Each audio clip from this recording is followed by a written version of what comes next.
کنو موت تھی بے نمازی جو خراب موت تھی بے نمازی جو پرے نون ٹھٹے شہر جو واقعو دسیاں ہے ٹھٹو شہر بدو تو ٹھٹے شہر جو واقعو ایکلو نوجوان ہو نماز پڑھندو وری جی نماز پڑھندو ہو تو پنجی مرضی سا ماں تو کاندو پچھا نماز مرضی سا پڑھ بیا موڈ سا پڑھ بیا نماز پنج وقت فرض ہوا اوائیں سانجی متوں کلمے وارن جی متوں جو رب جو قرض ہوا وری آواز سجو سبحان اللہ او ٹھٹے شہر جو نوجوان ابے چیو تن نماز پڑھ مڑ چیو تن نماز پڑھ دوستن چیو تن نماز پڑھ مری ویندے ڈاڈو ڈکھو تھیندے اللہ جی نماز پڑھ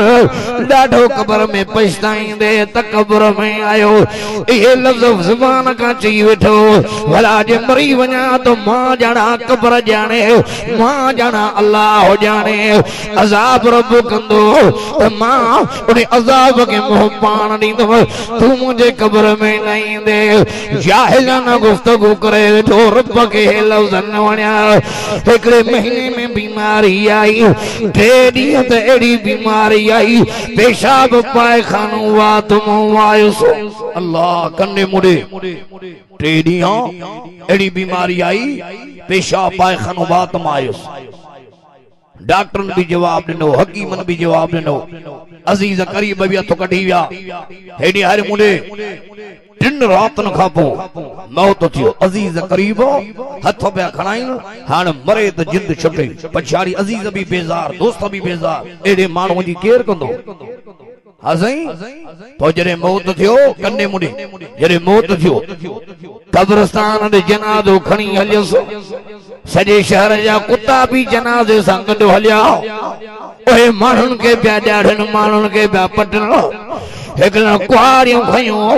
لکڑاں کھائیوں کتن کے ڈوڑائیوں کتا جندوی نبیا شرین قبرستان دے آیا پنج چھمانوں بیاریوں تا کتن کے ہیڈے جنن جو ہیڈے بین مادیے کے قبر میں لاتوں قبر تیار ہر عزیز قریب قبر ٹائے جنے ونجن بیا اوہ کتا جیاں جو قبرستان میں آیا قبر پیا قبر کھوٹن شروع کھائیوں ریحان پجیوہ مارن میں چھا دیندو ٹھٹے جو مفتی ہو مفتی عبداللطیف جا مفتی عبدالعزیز انہوں وٹایا چیز کرو مانو مری ہوا نماز تے ٹوکوں کندو ہو قبر جزابتے چتروں کندو ہو تیڑی ایڑو حال ہو جو پیشا پائے خانوات مائیو کتا آیا ہنجے کے قبرستان تے قبر پیو نجی کھوڑن مفتی صاحب فتوہ دنی دا قبر بیار کھولو اللہ تعالیٰ کے پنجے قدرت جی نشانی دھو دکھا رہے ہو لیکن کتا بیا قبر کھولی اس قبر بیو دفعون جی قبر کھولی کننے مڑے وہ فتوہ کھنی مفتی صاحب جی پولیس اسٹیشن آیا پولیس بھی ہلی نمائندہ بھی آیا میڈیا وارا بھی آیا یہ قبرستان دے وافت رہنے ہر مڑے سب مانو جنے سہیں قبرستان دے آیا قبر کھوٹیا کفن ظاہر دیو سجی دنیا نٹھو ہے جو نیارن تک کفن تساگیو پر سور جو لاش قبر میں بیوا جگہ گیچی میں لوہ جو پٹو لگو بیوا اللہ اکبر قبر دے ٹوکوں قبر دے چتروں سجی دنیا نٹھو ہے دا مانو پورے واسے سور جو لاش آجے کو سامیہ میں بیوا انہیں جے کندھ میں لوہ جو جی سنگھر پٹو لوہ جو لگو جو تو قبر ہے نہیں ہر مجھے صحیح فرمائیو تا قبر یہاں تا جنت جے باغن مو باغ ہوا یہاں تا قبر جنت جے باغن مو باغ یہاں قبر جہنم جے کھڈن مو کھڈو ہوا ایو عمل دے اشارو تھی عمل بھلو تھی قرآن واروا تد واروا دیندار وا مومنہ متقیہ تو مومنہ تو کہ قبر کھڈ جن جی ضرورت کون ہے تجھے حلن جی دیرا اللہ تجھے لا قبر جنت جے باغن مو باغ کرے شدی ڈاڑے جو سبحان اللہ ہیڈی ہر مڑے ہیڈی قرآن کا پرے نوانیو ہیڈی ہر مڑے مومن تھیو ہیڈی جی تلاوت کرا غمن خوشن میں قرآن پڑھائے بچن کے بھی قرآن وارو بنائے گھر میں بھی قرآن جی تلاوت کرائے اجو دنیا قلعہ میں اجو گھرن میں کہے بھیا ان جے کرے قرآن میں جی مجھا محمد ربی زبان چپ قلعہ لا تنن نامان گھرن جے لا تنن نامان فرمائے تو فقرہو ما تیسر من القرآن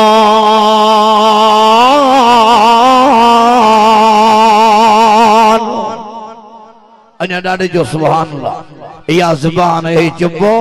ان لادنا ماندن ہے چپن ساں انہیں زبان ساں جتوں آسان لگے تو مجھے قرآن پڑھا ڈاڑے جو سبحان اللہ ازان الہی کے جو مانو چی مولانا چنا صاحب چی مجھے گھر بے نمازی ہوئیو کرنے مڈے چی مجھے گھر بے نمازی ہوئیو لگھر واری نماز پڑھندی ہی نہ نیانیوں لمجھے ابو نماز پڑھے نہ اماں چھے ماں تجھے وائد بدھا بے نمازی جو انجام باقی صد گھر میں ہلائی الحمدللہ سجو گھر مجھے نمازی چھے قرض میں بڑھل ہو سو عزیز بیتو کڑھیا کہ گھر میں قرآن جی تلاوت کرائی تم گھر میں نماز جی پابندی اجی عزیز بھی مانجے گھر میں اندہ پر مجھے گھر جے متوں خدا جے رحمت جا بادل وسنی وسن تھا ڈاڑے جو سبحان اللہ ہے وری سانگا عالم پہ پچھا کرائیں ہیرے نہارے مڑے عاملن جے پٹھیاں بھوپن جے پٹھیاں بابن جے پٹھیاں گھر میں بے برکت دیا ایڑو تعویز لکھی رہے جو گھر میں برکت پائی ہے نہارے مڑے اللہ جو واسطو تو قرآن کا متھے کو تعویزی کو نہیں نماز کا متھے کو تعویزی کو نہیں خدا جی ذکر کا متھے کو تعویزی کو نہیں اج بھی بجے گھرن میں قرآن جی تلاوت کرا نماز جی پابندی کر اما نیانی بہن کو چتا پاکائی میں رہے کجی گلاغی پت نہ کرو ہے ہر مجھے خدا جو قسم بھنی تو جمع سخاوت بھی کرو اللہ جو گھڑے میں گھنو ذکر بھی کر قادری طریقے جو ذکرہ 4 تسبیحوں لا الہ الا اللہ بی تسبیح الا اللہ تی تسبیح اللہ چوتھی تسبیح ہو خدا جو قسم ہے 4 ذکر جو تسبیحوں دی قادری طریقے جو ذکرہ ایو گھر میں اما بھی کرے نیانو بھی کر خدا جو قسم بھنی تو جمع دس تجھے گھر جو متو رات نہیں ہے خدا جے رحمت جا برکت جا بادل وسنتا جا نتا وسنتا ڈارے جو سبحان اللہ اللہ جو واسطو تو نمازی تھی ونیو قبر خیت یاد کرو موت یاد کرو پتا این تھے جو گتے حلی پشتینو بوئی ویل وری بھی نایا تھی نکو وریندا یہ کہ ویاں سے ہمیشہ جے لاویا حسن تے ناز چھڑے دے مالت وقت ناز چھڑے دے وڈائی نہ کر تکبر نہ کر اوڑے قبر پئی رڑیوں کرے قبر پئی صدا کرے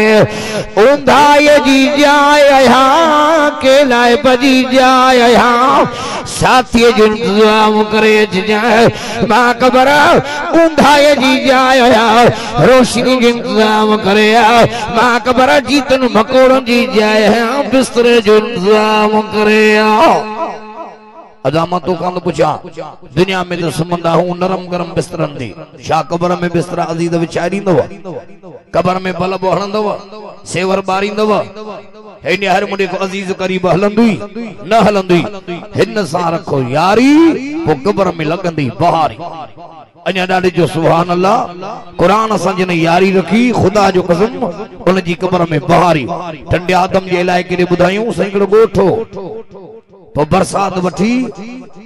پانی برسات جو شہر میں کاہے پہ اچھی مچھر تھیا مانوں بیمار تھیا تو جیو ہاں برسات جو پانی کے کیڑے طرف کا مہن جے تو جیو بلا فلال برسات جو پانی نالا بھر جیا مقام نے مہن کجے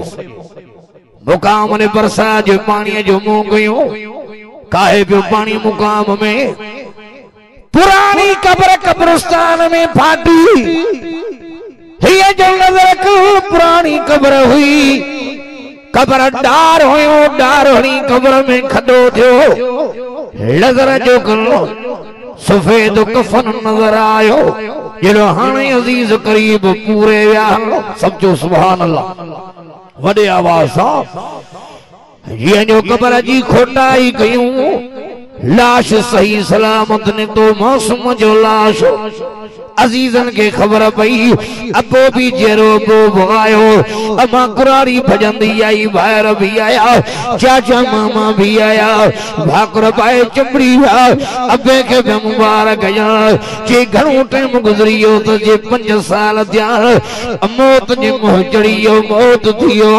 چے بھل عمل کرو جے مجھو بچو حافظ قرآن ہو لے جو موت قرآن پڑھن دے دیو او قرآن وارا مریم اللہ دے ہن جی تلاوت کرے قرآن تدن دے پڑھی پڑھایا اوہرے وا قرآن وارا قبر میں بھی رنگ لگندا میدان محشر میں بھی رنگ لگندا قرآن وارے جی اللہ وٹ بھی عزت ان جے رسول وٹ بھی عزت جو قبر میں بھی عزت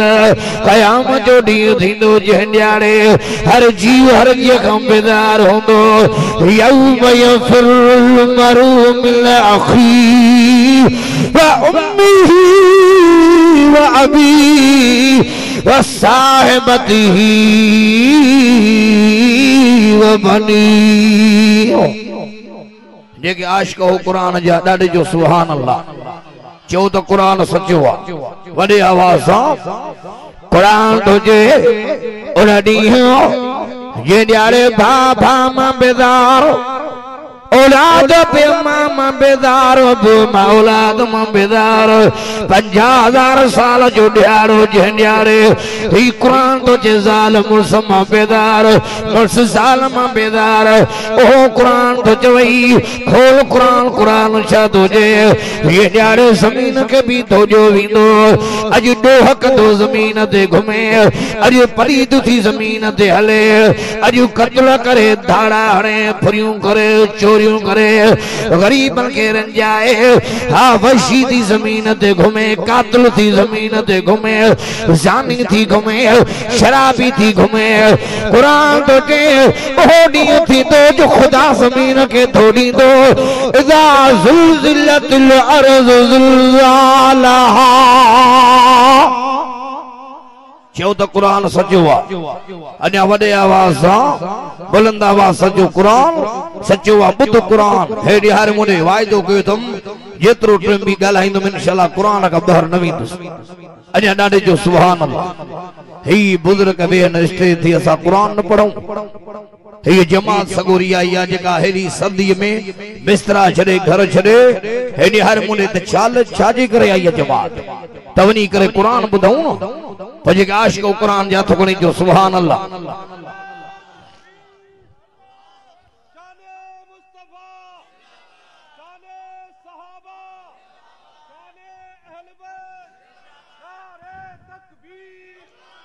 سائیں نارو درد میں ہے ہوا ایدی عاشق قرآن جا پر تہاں جو جواب ایڑھو ڈنو دو جڑو سکرات لگل ہو جی وڈی آواز جو اللہ اکبر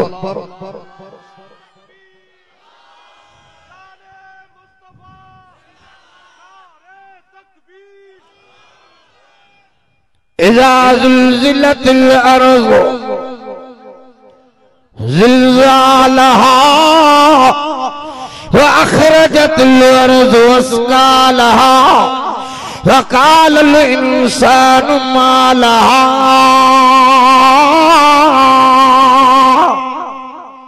عاشق قرآن جا ڈاڑے جو سبحان اللہ قرآن دو جد اوہ قیام جو دین تھی دو جن جاڑے دھرتی اگر اب تھوڑے شرین دو چوروں پاکے طاقت آ وڈے آواز جو اجو ڈاڑھائیوں کری زمین تے گلا کرے ہرے نیارے مڑے طرح طرح جا ظلم کریں یہ دھرتی صبر میں آ پر قیام جے دہاڑے قرآن دو جن دھرتی کر بدھوڑیں دو لکل خزانہ ظاہر کندی زمین پنجا بار بہر کڈیو چلائیں دی ایک ایک مانہوں تے زمین گوال تھی بتی جان لفظ جے دہاڑے اللہ جو قرآن دو جے دھوڑی وی دی زمین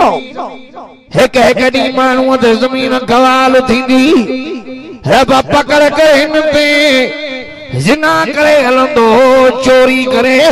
رب ظلم کرے ہلندو ڈاڑھائیوں کرے ہلندو ابے اما جی نافرمانی کندو قرآن وارن جی گلا کندو رڑیوں نکری ویندی محل ماں شاتیوں زمین کے قرآن جے تو بھی ان ربک اوہا لہا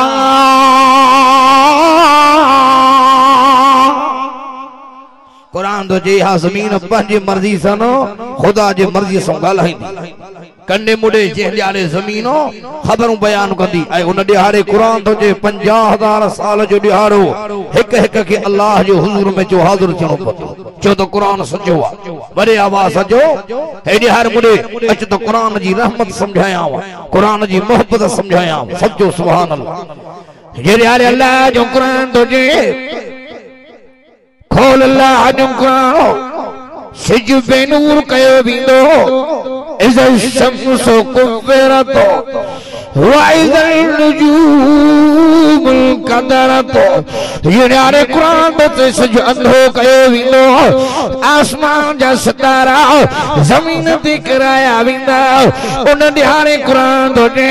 فرما دو یوم ترونها تذهل كل مرضیة عما ارضعت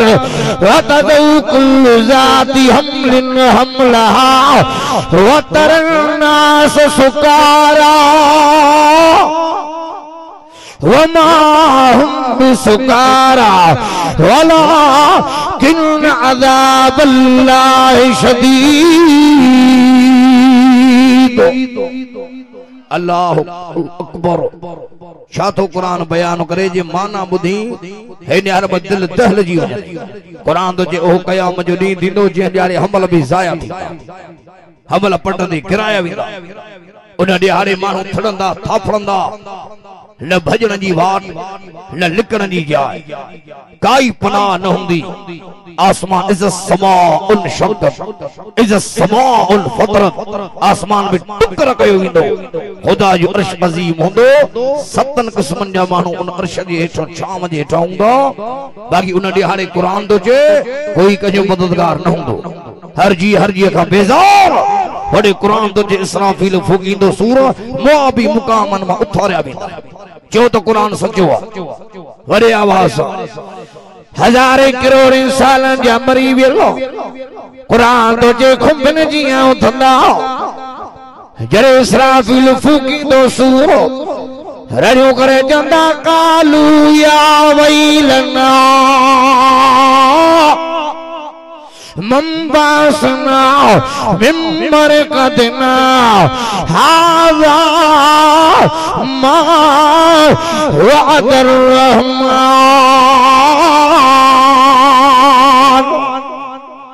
جنہیں آلے قرآن دو جے موہ مقامن موتھنگا حالانکہ گناہن جے کرے کرتوتن جے کرے قبر میں عذاب ہلندن پر ایڈو قیام جو دردناک منظر ہوندو جو ہی منظر دردناک قیام جو لزی انہوں کا بھی ہڑیوں نکل ویل تھیو ساسا ست لہا سے آرام جی جان دے کہیں اتاریو آوازی دو یہ انہی رحمان جی قیامت ہوا یہ قیامت جے دی کہ تو کورو کہو اسو قیامت ہے نہیں ہر منی وجہ صحیح فرمائے تو مرد عورتو لگے جو ننگا ہوندا اگھارا اما عائشہ دیجے مجھا سائیں مرد عورت ننگے جو ننگا ہوندا ہک بین نہاری دا مجھے صحیح فرمایا اوہ میرا ایڈو قیامت جو دردناک منظر ہوندو کوکن نہاری دو ان نہارے قرآن دو جے فرما دو یوم یقوم الناس لرب العالمین یہ نیارے مانو ڈوڑوں دا پجے پالن ہار اللہ دے حق انصاف جے کرسی طرف پان ہوندو ہے نیار مونے نیکی پئی کھوٹے پیو جی دا پٹ نہ پیو دے جے نیکی پئی کھوٹے پٹ جی تا پیو نہ پیو دے اجو ماں دھی کھاں پرے دھی ماں کھاں